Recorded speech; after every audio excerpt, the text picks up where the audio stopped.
여러분 안녕하십니까? 일요일 밤 여수 MBC 뉴스데스크입니다.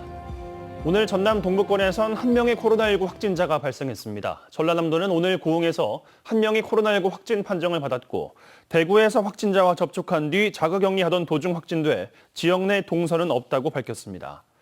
오늘 오후 3시 기준 고흥 확진자를 포함한 전남 전체 확진자는 총 5명으로 집계됐습니다.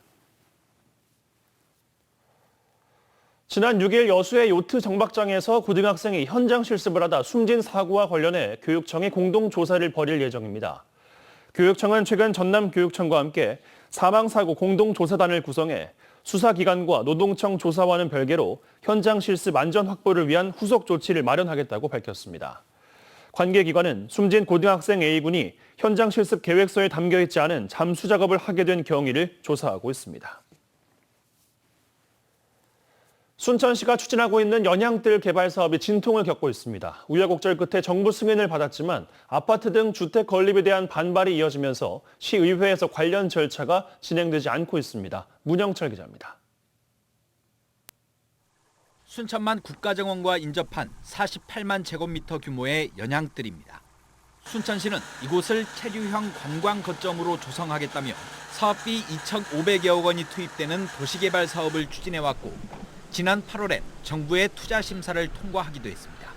하지만 준비 단계부터 난항을 겪고 있습니다. 사업 추진에 필요한 의회 내부의 의견 수렴 절차가 수개월째 진행되지 않고 있기 때문입니다.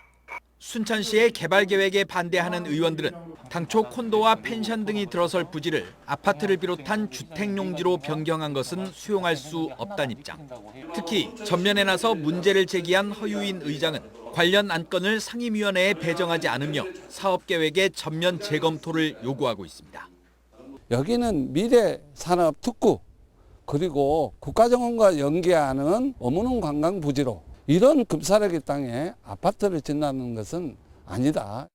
순천시는 경제성을 높이고 정부의 투자 심사를 통과하기 위해 주택용지를 확보할 수밖에 없었고 적절한 정주 인구가 없을 경우에는 오히려 공동화 현상이 발생할 수 있다는 입장입니다. 또 추후 시의회의 의견을 반영해 개발 계획을 일부 수정할 수 있다며 안건 자체를 상임위원회에 배정하지 않은 것은 바람직하지 않다고 강조합니다.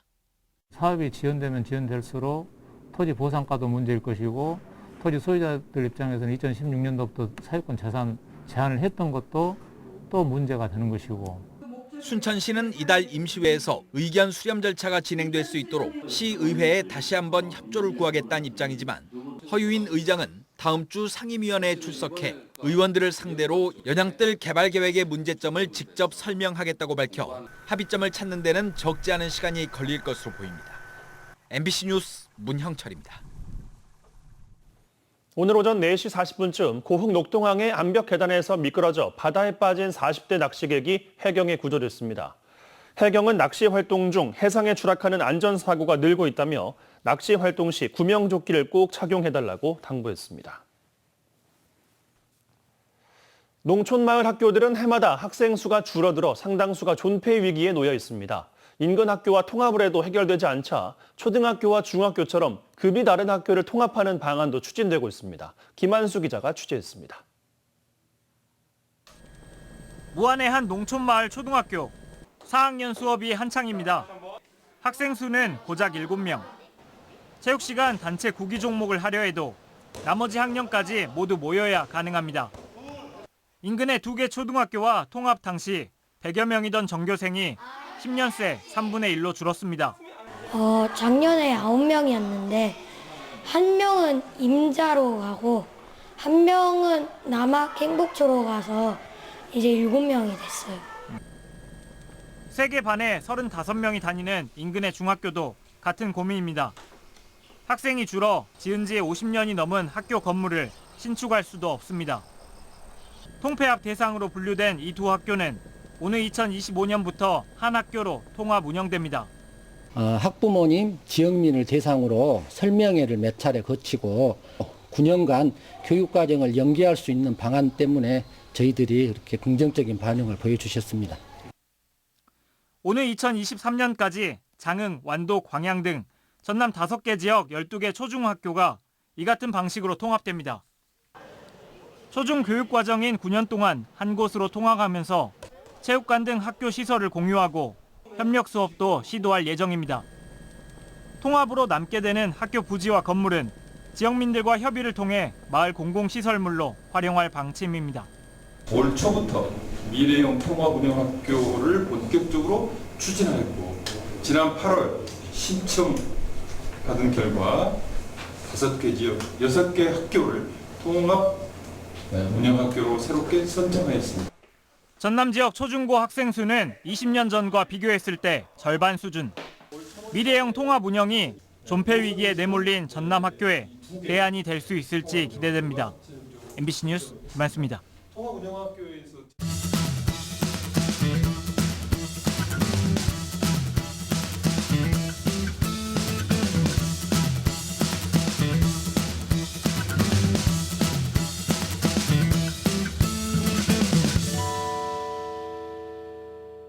여수 MBC AI 내일의 날씨입니다. 내일 전남 지역과 광주는 흐린 가운데 20에서 60mm 사이에 비가 내리겠습니다. 오늘 밤 사이 돌풍과 천둥 번개가 부는 곳이 있어 유의하셔야겠습니다. 지역별 상세 날씨와 기온 보시겠습니다. 기온이 크게 떨어지면서 쌀쌀해지겠는데요. 여수가 20에서 21도, 순천이 19에서 20도, 광양은 19에서 21도의 기온 분포를 보이겠습니다. 전남 중서부와 광주는 기온이 더 낮겠습니다. 내일 광주는 15에서 19도, 목포도 16에서 19도를 보이겠습니다. 남해서부 해상은 흐린 가운데 비가 내리겠습니다. 파도는 앞바다에서 0.5에서 1.5m, 먼바다에서 1.5에서 2.5m로 일겠습니다. 다음 주부터 늦더위도 점차 꺾일 전망입니다. 특히 다음 주 일요일부터는 곳에 따라 아침 최저기온이 10도 아래로 떨어지는 곳이 있겠습니다. 지금까지 AI 날씨였습니다. 네, 전남 해양수산과학관은 어패류 채취망에서 착안해 해안가 근처에 떠있는 소형 해양 쓰레기를 누구나 쉽게 수거할 수 있는 도구를 개발했습니다. 수산과학관은 자체 개발한 수거 도구를 활용해 해양 쓰레기의 심각성을 알리는 이색 체험 프로그램을 선보일 계획입니다. 어두운 시간에 도로를 건너던 90대 노인이 차량 3대에 잇따라 치여 숨져 경찰이 수사에 나섰습니다. 어제 저녁 7시 15분쯤 장성군 남면해안 국도에서 길을 건너던 92살 A씨가 차량 3대에 잇따라 치여 숨졌습니다. 경찰은 블랙박스 등을 토대로 무단 횡단 여부 등 정확한 사고 경위를 조사하고 있습니다. 성추행 피해 사실을 신고했다가 허위 신고자로 몰려 해고된 전남대학교 직원 A씨가 전남대 산학협력단을 상대로 낸 소송에서 이겼습니다. 광주지방법원은 전남대학교 산학협력단이 지난해 6월 회식 자리에서 상급자에게 성추행을 당했다고 신고한 A씨를 해고한 것은 부당하다고 보고 해고 무효 판결을 내렸습니다. 재판부는 A씨의 피해 진술이 허위라거나 상급자를 처벌할 목적으로 신고를 했다고 단정하기 어렵다고 판단했습니다. 불법 오락실 단속 정보를 누설한 경찰관에 대해 2심 재판부가 징역형의 집행유예를 선고했습니다.